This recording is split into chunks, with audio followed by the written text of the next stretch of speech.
আজকে আপনাদের সাথে শেয়ার করব বরিশাল প্ল্যানেট পার্কের গেটের ভিতর দিয়ে ঢোকার সময় কি অবস্থা হলো। আসসালামু আলাইকুম, দীপা বলছি। কেমন আছেন সবাই? কোনো এক শুক্রবার বিকেলবেলা আমরা চলে গিয়েছিলাম বরিশাল প্ল্যানেট পার্কে।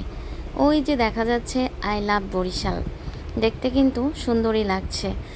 তো দুই সাইড থেকে ঢোকা যায়, ওই সাইডে বেশ ভিড় থাকে। তো আমি ভাবলাম এই সাইড থেকে ঢুকি।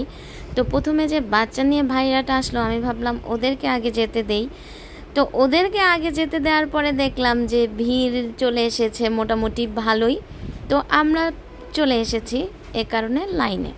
এটাকেই বলে মনে হয় উপকার করলে বাঁশ খেতে হয়। যাই হোক, অপেক্ষা করছি। ওই যে একে একে টিকিট কাটছে।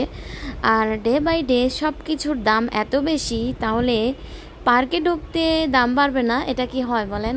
আগে ছিল 20 টাকা, এখন হয়ে গেছে পার পারসন 35 টাকা। তো 1000 টাকার নোট সে ভাঙতে দিতে পারবে না, তো আমাকে খুচরো দিতে বললো।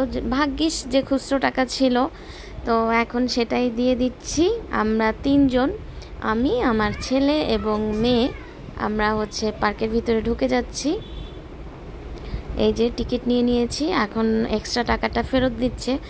আর পার্কের ভিতরে কিন্তু মোটামুটি ভালোই সুন্দর আর কি, আগের চেয়ে বেশ অনেকটা সুন্দর করেছে।